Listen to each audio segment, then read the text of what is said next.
Good morning. It is just after 8 o'clock and I'm up and busy. I've got loads done already this morning, but we're starting together in the greenhouse. I want to get all of the tomatoes picked that are ready for processing, because linking in with the stores project, I've got some things in the cupboards that I've just not been able to get to because they're kind of all packed away, and I want to get them out and use them, and I'm going to show you what some of those are later on, to do with the tomatoes and getting the skins off and things like that. There's so many different methods of preserving.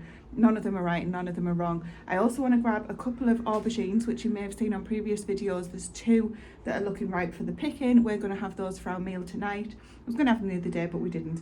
So getting on harvesting the tomatoes. Jack is over at the house helping me get all of the jars from the garage into stores. So by the time he's done that, I'm hoping that I'll be ready to go over and start working on stores. But for now, I'm going to grab these tomatoes so that we can at least start working on those, because I want to get that ketchup made. I'm not going to try and do like a pasta sauce or anything that you see on many of these homesteading videos, because, you know, they've got like hundreds of plants and it lasts them all year. Well, that's just not the case here. So the ones that I'm starting with, I'm just having a look around while I'm chatting with you. The ones that I'm starting with are these big Roma tomatoes, so they are the big mama, and at the same time today we're going to get to take a side shoot cutting, which I've been promising for ages. Before we get started, let's have a quick look at the seeds that I got in just at the weekend. The beetroot is already coming through, the winter radish, so many things are already making themselves known. You can you see on the camera there's a flipping snail trail there, so I'm going to have to check underneath them. But they're looking amazing already. The Mizuna clearly likes to come up nice and quickly, so hopefully we should have some good harvests off these. Where is the spinach? This is the spinach. Now, this is where the snail's been. I think I packed these in quite heavy, so we might not see anything just yet. But yeah, I need to make sure there's nothing there that's just going to eat them as soon as they come. The reason they're on the floor is just because they're easier to remember to water if they're literally here next to the hose pipe. Right, tomato time. I'm making a mess again. So what I'm doing is I'm collecting my tomatoes. One or two are falling off that are green, because I'm being a little bit heavy-handed, shall we say. There's a few there that I'm going to give to the pigs. Now, any leaves that are kind of, this is probably going to come off actually now that I'm looking at it. I'm taking all of the lower stemmed leaves off, as you can see on these here. There is one side shoot, which is this one, that I'm going to be able to get off this good plant, and I'm hoping that another couple will come on this one, because this is also a big mama. You can see the fruit there. But just look at these, aren't they just absolutely stunning? I mean, they're wonderful. So I'm going to be harvesting all of these as well. Anything that's ripe on here, look, you see all these tiny little tomato seedlings that are coming up. So these are the ones that have dropped off the plant that we haven't got to, and they've just started reproducing. So I need to check the varieties to see which seeds I'll be able to keep. This is the, can't remember if it's Golden Delight or Gardener's Delight. I think it's Gardener's. Anyway, looking absolutely fantastic. So I'm really pleased. I've got to here, and then I'm working on these couple of plants next. But there should be some side shoots, and I'm just looking. That's what, anyway, we'll get to that. But at the moment, I'm just getting them tidied up while I harvest them. There's already quite a few nice ones in there. Really pleased with the size of some of them. Right, I've come into the back bit. I'm going to harvest all the tomatoes first, because it's an absolute jungle in here again already. We're going to get on top of it, but look, we've got some lovely little cucumbers coming. I'm amazed at how many tomatoes are actually growing, or seedlings are actually growing from the tomatoes that have dropped down. Obviously something was pecking away at my country taste tomatoes, and the seeds that they've left are growing through as well. I have no idea what's what though, so I need to clear out those seedlings from the compost, and I'm going to get all of the tomatoes first and have a good tidy up, because there really is some jungle fever going on in here.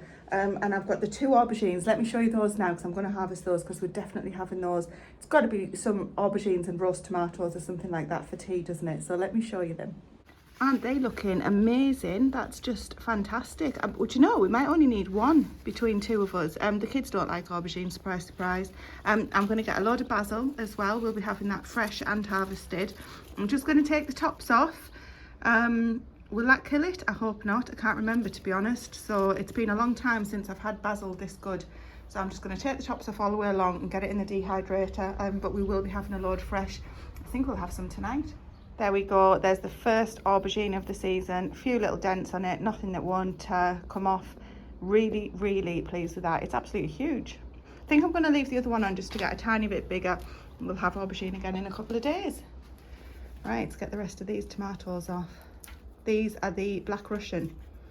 Very nice. There we go, what an absolutely marvellous bounty of tomatoes and an aubergine as well. Before we do though, Jack has very kindly brought over all of the jars that I've asked him to, so I need to get this organised so I can bring the tomato strainer, I can't remember what they're called, is it a moolie?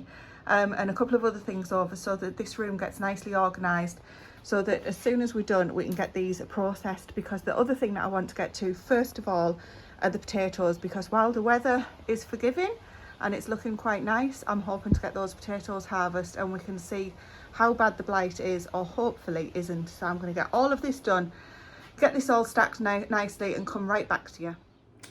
You won't believe how long this has taken me. I'm not even done yet. So the tomatoes, bless them, are patiently waiting there. I must have done 20,000 steps. I haven't. I'll have a look how many I've done. Let me show you where I'm up to. But I'm going to stop for now because Stephen will get home and I'm hoping that he's going to finish the shelves here. I wasn't sure if we'd need them, but we absolutely need them. Let me show you what's going on. I had the buckets with the jars in down here. I've now got even more jars in the buckets because I started filling these shelves and I thought, oh my goodness, I have got like twice as many jars again. I thought I'd done, and then I suddenly realised I hadn't got them all at all. So I've just put the 1 litre ones up the top where I can reach. I need to get a stool and kind of put them up neatly. All the middle of 500s, these are the odd new jar. I've put lids on all of them just to stop the dust getting in. You could store them upside down otherwise. These are the 500ml panel jars from Jars and Bottles. These were off eBay before everybody started canning in COVID and Jars and Bottles went through the roof. So I'm just going to leave this as it is for now because I think Stephen needs to get in and put a shelf in here. I've brought some more appliances out here and also to put the shelves across here. I'm not sure when he's going to be able to do that, and I need to get those potatoes harvested. I'm going to have a sit down first though, goodness me. I genuinely don't know where the days go. I don't stop, but I'm not seeming to get that much done, which I know probably looking back I will. So anyway, this is where we're at for now. I'm going to take a break and then we're going to harvest the potatoes. I wanted to go and get a load of plums today as well. There's still plenty of time. It's not like it's late or anything like that. It's only 1 o'clock. And the other thing I want to do is for underneath here and also for the little bit out here, I want to go and get some cloth to make some kind of curtains so that, you know, you can't see underneath and see all of the everythings that are under there, and it'll just make it look a little bit prettier, a little bit countrified. I'm going for the rustic look. Stephen always laughs at that because he says that's an excuse for it to be messy. Anyway, it's still an absolutely lovely day, so I'm hoping to get that done this afternoon. We shall see. Let's come out in the garden. What I've done, I've actually been and got some material, what I was talking about. I thought instead of having to sit down and risking not getting back up again, go and get the material, and then Stephen might feel inspired to finish off the shelves tonight. And where the wasps are, or were, so you're keeping me company and stopping me freaking out.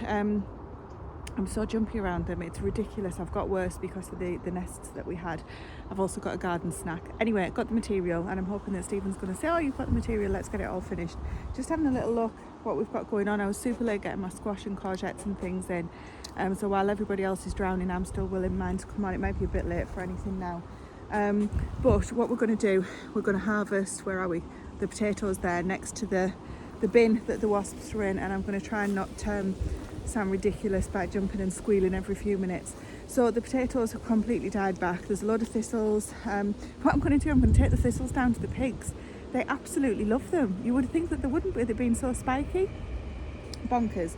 Anyway, this bed, look, it's starting to look unhealthy as well, so before it gets into the tubers, if it is blight, I want to get them lifted. There'll be a few of the potatoes that are green because I knew that there was a few on the surface, so there will be a few that have gone too far, but that's okay. Let's see what we can get and see how long they'll last us through the winter. I've got all these goodies from the garden. the one of the little cabbages that hadn't blown but has had a lot of wood lice and slug damage. I've rescued the inside of that. It's looking fantastic. Some herbs and things. Didn't grow the corn on the cob. But first up, I need to use my Instant Pot. Well, I don't need to use it, but I want to use it. I've got some chicken broth that I want to get on because I've got a chicken carcass that needs using. I've also got some lamb out to stuff the aubergines with that you saw. Oh, I need to get the aubergines. So two things going on. But so chicken broth needs to be done so I can get that canned. And our meal for the evening. We've got the lamb that's just starting to cook down. It's our own lamb mince. I'm going to stuff the aubergines, or try to stuff the aubergines with them. It all eats, even if it doesn't work. And I'm trying to pull together some sort of coleslaw. So coleslaw is one of the things that, what's under here? Oh yeah, parsley and spring onions.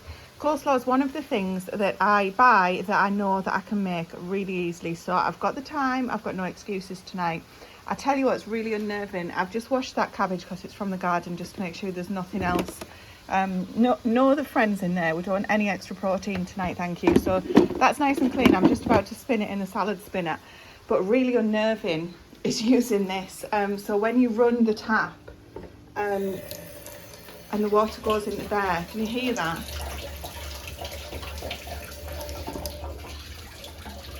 That white pipe is for the hot water, a different thing. Stephen's working on it, but it's a really unnerving sound. Thinking that there's a leak somewhere and I'm panicking, so I've got to get used to that. I'm way off getting used to that now.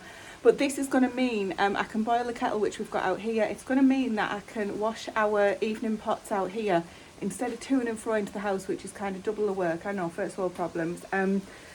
So I'm really pleased about that. So we're going to be able to trial that tonight. It's going to take some getting used to, because normally I'm in and out sort of, oh, I need this, I need that, and I have to run in and get it. I'm going to try and get everything out here that I need out here so that I can just enjoy the process of working outside and cooking outside. For those that have asked, the idea, I mean, to be honest, I'll work out here all year round. I love being outside. I know that's not going to be practical in the British weather. It's beautiful still at the moment though. As long as possible. Some days, and in the winter, I absolutely love autumn and winter. So, you know, although I was just saying to a couple of people today that I'm not yet ready for winter, it feels like we haven't had the summer yet. I like to get sick of summer so that I'm ready for winter, and we haven't had a long enough summer by any means yet. Anyway, I digress.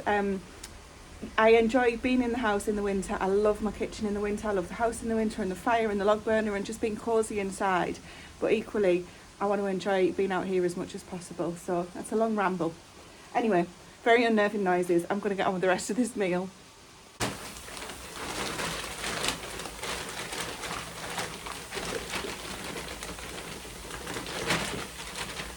Right, I said before I finish this video and before anything else, I'm going to get this side shoot done on the tomato. Otherwise, there's a very big chance that I won't or be able to overwinter it. So I'm just going to literally snip the side shoot off and pop it in the compost that I've just put into that plant pot.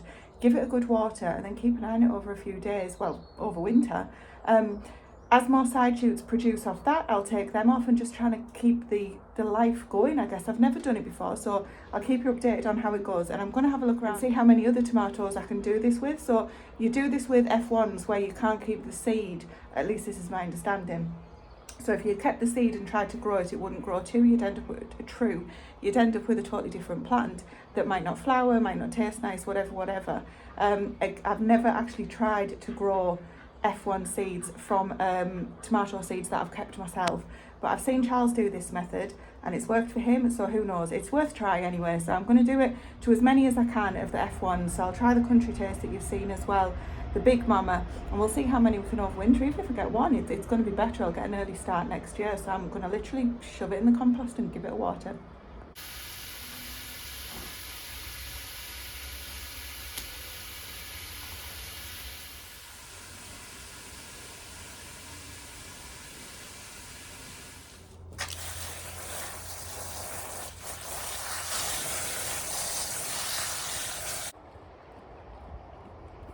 Here you go, Mr. Pigglesworth.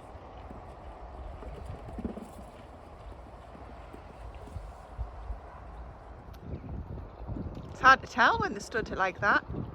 I think so. Yeah.